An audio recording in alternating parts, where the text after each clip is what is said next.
Shalom semua, apa kabar? Hari ini kita mau memulai sekolah minggu kita ya. Tapi sebelum itu kita berdoa dulu. Yuk kita berdoa. Tuhan Yesus yang baik, terima kasih atas pimpinanmu saat ini. Sekarang kami akan melakukan sekolah minggu. Berkati agar kami bisa melaksanakan sekolah minggu dengan baik. Terima kasih Tuhan, haleluya, amin. Kita mau nyanyikan satu lagu, Kasih Yesus. Yuk kita nyanyiin.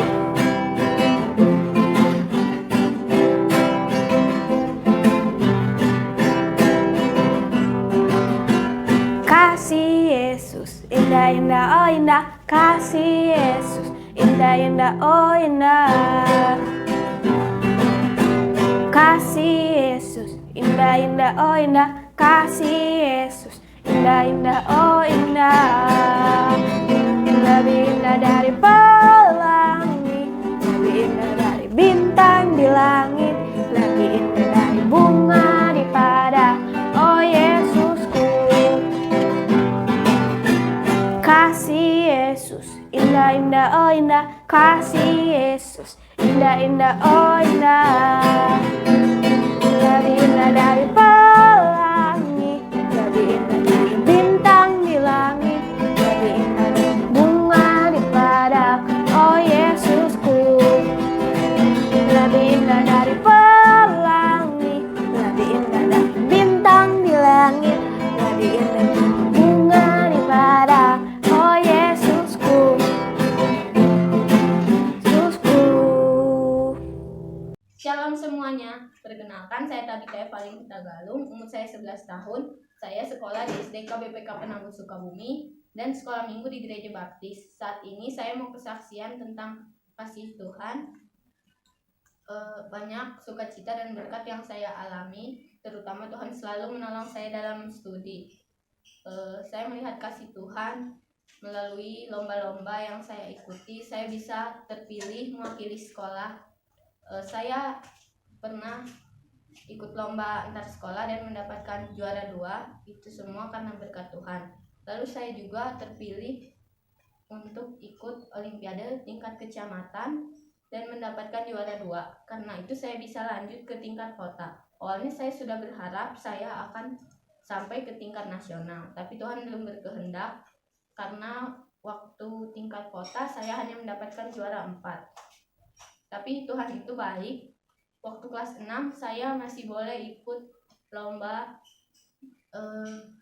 antar sekolah di Sukabumi. Saya mendapatkan juara pertama.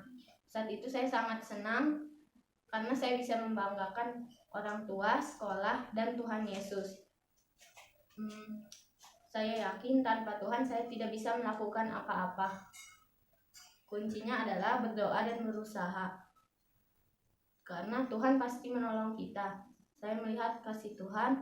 Tuhan sudah mencukupkan semua kebutuhan saya, terutama saat saya mau masuk SMP saat ini. Tuhan selalu menolong saya. Jadi teman-teman, kuncinya adalah tetap berserah kepada Tuhan. Walaupun kita gagal, coba lagi. Karena Tuhan punya rencana yang baik untuk kita. Sekian dan terima kasih. Tuhan Yesus memberkati. Kita mau nyanyiin satu lagu lagi, tapi kalian harus belajar dulu. Aku bakal bantuin kalian belajar ya. Nama lagunya I've Got Love Like a River in My Heart.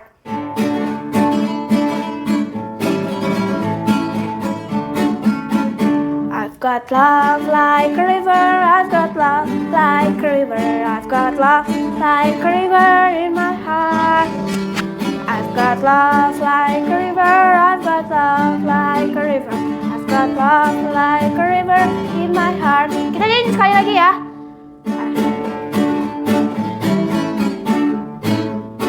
I've got love like a river, I've got love like a river, I've got love like a river in my heart. I got love like a river, I got love like a river, I got love like a river in my heart. Teman-teman, kita akan mendengarkan firman Tuhan dari Tante Maxi. Kalian duduk yang rapi ya, jangan ribut. Tuhan memberkati. Shalom adik-adik yang terkasih dalam Tuhan. Selamat datang di Sekolah Minggu Online. Apa kabar kalian semua? Sehat ya? Perhatikan gambar ini. apa yang kalian lihat? Ini gambar hati yang hancur. Jimmy berjalan dengan wajah yang sedih, bete, karena keinginannya untuk membeli sepatu basket tidak terpenuhi. Ayahnya dan ibunya tidak mampu membeli sepatu buat Jimmy. Namun Jimmy tetap berangkat ke sekolah.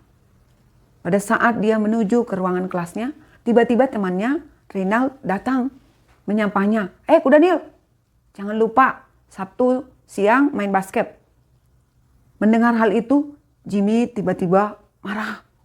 Dia datang menghampiri Reynald, lalu memukul kepalanya, lalu Reynald pun terjatuh. Sebenarnya Jimmy sudah sering mendengar hal itu. Namun kali ini dia tidak bisa menerima perlakuan dan perkataan yang kotor dari Reynald. Kisah ini juga mungkin pernah kita alami ataupun pernah kita lakukan. Hari ini kita akan belajar dari firman Tuhan dalam Efesus 4 ayat 25 sampai 32 dan Mazmur 109 ayat 2 sampai 5. Adik-adik bisa baca di rumah. Dalam firman ini kita bisa memperhatikan ada beberapa penyebab mengapa hati terluka. Mazmur berkata bahwa lidah dusta, kata-kata kebencian, kata-kata merendahkan, kata-kata kasar, kata-kata yang jahat dan juga fitnah bisa menyebabkan hati yang terluka. Dan juga dalam surat Paulus di Efesus tadi bahwa dusta, kata-kata kotor, kata-kata cabul, kata-kata yang kosong dan sembrono bisa menyebabkan hati yang terluka. Selain itu, rasa kecewa, tidak bisa menerima diri sendiri karena keinginan kita bisa menyebabkan hati kita yang terluka. Apa yang terjadi jika hati kita terluka? Dalam Efesus tadi jelas dikatakan bahwa hati yang terluka itu menghalangi pertumbuhan rohani kita. Dan dikatakan tadi di Efesus 4, jangan beri kesempatan kepada iblis. Karena iblis akan menggunakan hati yang terluka itu membuat kita menjadi akar pahit. Kecewa sama orang lain, kecewa sama Tuhan. Sehingga menghalangi pertumbuhan rohani kita. Dan juga menghalangi pertumbuhan hubungan kita dengan sesama kita. Kita bisa, rohani kita mati karena rasa kecewa. Dalam Ayub 5 ayat 2 juga di sana jelas berkata, sesungguhnya orang bodoh dibunuh oleh sakit hati dan orang bebal dimatikan oleh iri hati. Hal ini bisa menyebabkan kematian rohani kita ataupun kematian kita secara fisik. Lalu apa yang kita lakukan? Kita tahu bahwa itu menghalangi pertumbuhan rohani kita. Kita harus datang kepada Tuhan Yesus. Tuhan Yesus sendiri yang bisa memampukan kita untuk menyembuhkan hati yang terluka. Firman Tuhan di dalam Mazmur 147 berkata bahwa Ia menyembuhkan orang-orang yang patah hati dan membalut luka-luka mereka. Allah sendiri yang akan membalut luka-luka kita, yang akan menolong kita supaya kita sembuh. Dan dalam firman Tuhan 1 Yohanes 4 ayat 8, 7 dan 8, 9 mengatakan bahwa Allah itu kasih. Kasih yang bisa menyembuhkan hati kita yang terluka. Karena Tuhan Yesus sudah mati buat kita. Menanggung dosa-dosa kita. Kalau kita datang kepada Tuhan, pasti kita bisa sembuh. Apa kesimpulan hari ini? Yang pertama, hati yang terluka menyebabkan pertumbuhan rohani kita menjadi terhalang. Dan bisa menyebabkan kematian rohani kita ataupun fisik kita. Yang kedua, hanya kasih yang bisa menyembuhkan hati kita yang terluka. Kasih di sini adalah Allah sendiri, Yesus sendiri yang akan menyembuhkan hati kita yang terluka. Apa penerapannya? Aplikasinya untuk kehidupan kita, untuk kehidupan adik-adik semua. Yang pertama, apakah kita pernah melukai perasaan orang lain, memperlakukan orang lain, perlakuan kita membuat orang lain terluka? Kalau kita pernah, kita harus pertama minta ampun kepada Tuhan atas apa yang kita sudah lakukan. Yang kedua, kita harus datang kepada orang yang kita lukai. Mungkin itu adik kita, koko kita, cici kita, kakak kita, mas kita, eyang kita, oma kita, kakek kita, semua teman, sahabat, orang tua kita, apa yang sudah kita lakukan, kita harus akui. Kita harus minta maaf kepada mereka dan kita membangun hubungan yang baik dengan mereka. Kalau kita sebaliknya, kita pernah terluka karena orang lain, kita harus datang kepada Tuhan, mengakui apa yang kita rasakan, apa yang terjadi dengan hati kita. Kita harus datang kepada Tuhan, mengakuinya bahwa kita sedang terluka. Yang kedua, kita harus datang dan mengampuni orang yang sudah melukai hati kita. Kita datang kepada orang yang sudah melukai perasaan kita, kita berterus terang kepada mereka bahwa apa yang mereka lakukan sudah melukai perasaan kita. Yang ketiga, apapun yang kita lakukan itu, kita lakukan semua karena Tuhan. Bukan karena diri kita sendiri, bukan karena kemampuan diri kita, tapi karena Tuhan. Ayat hafalan hari ini, adik-adik perhatikan semua di dalam Mazmur 147 ayat 3 berkata, Ia menyembuhkan orang-orang yang patah hati dan membalut luka-luka mereka. Kita mau menghafal ya, mengingat bahwa Allah yang menyembuhkan hati yang terluka, hati yang patah hati yang hancur dan akan membalut luka-luka tersebut. Apakah adik-adik mau mengakui kalau kita pernah melukai orang lain, atau mungkin adik-adik pernah hatinya terluka? Kita harus datang kepada Tuhan. Mari kita berdoa. Tuhan Yesus yang baik, kami bersyukur karena Engkau sendiri berjanji dalam firman Tuhan tadi di Mazmur 147 ayat 3 bahwa Engkau sendiri yang menyembuhkan orang-orang yang patah hati dan membalut luka-luka mereka.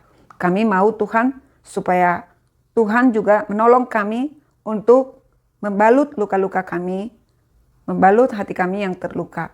Dan kalau kami melakukan hal-hal yang melukai orang lain, kami mau belajar Tuhan untuk kami mau meminta maaf kepada mereka. Kami tahu bahwa apa yang kami lakukan itu tidak benar. Dan kami mau belajar untuk hidup seperti Kristus. Untuk kami boleh mengasihi sesama kami, terlebih kami mengasihi Engkau Tuhan. Karena Engkau berkata supaya kami harus hidup seperti Kristus. Firman Tuhan mengingatkan kami supaya kami membuang kata-kata kotor, kata-kata cabul, kata-kata yang merendahkan, kata-kata yang membuat orang lain terluka. Ataupun perlakuan kami, ataupun kami sendiri yang mungkin tidak bisa menerima diri kami sendiri. Kami mau belajar Tuhan untuk kami meminta ampun, dan kami mau belajar untuk kami bersyukur supaya hati kami yang terluka boleh disembuhkan karena Yesus sendiri. Terima kasih Tuhan, dalam nama Yesus kami berdoa ucap syukur. Amin. Adik-adik, tadi kita sudah memuji Tuhan, sudah mendengarkan kesaksian dan firman Tuhan. Oh iya, ada satu yang terlupakan. Adik-adik sudah membuat face shield belum? Pelindung wajah kita. Kalau belum, silakan klik yang sudah pernah dibagikan, link yang sudah pernah dibagikan di kelas media. Dan jangan lupa untuk mengisi Google Form dan ayat hafalan yang sudah dibagikan setiap minggu. Sekarang kita akan mengakhiri sekolah minggu kita. Kita akan bertemu kembali minggu depan. Mari kita berdoa. Tuhan Yesus yang baik, terima kasih karena kami sudah memuji Tuhan, kami sudah mendengarkan kesaksian, dan juga firman Tuhan yang mengingatkan kami supaya kami datang kepada Yesus yang menolong kami agar hati kami yang terluka disembuhkan, dan kami juga belajar untuk tidak melukai orang lain. Kami mau Tuhan supaya apapun yang kami lakukan, kami melakukannya seperti itu untuk Tuhan. Dan hidup kami live like Jesus agar kami mengasihi Tuhan dan sesama kami. Terima kasih Tuhan. Dalam nama Yesus Kristus kami berdoa mengucap syukur. Amin.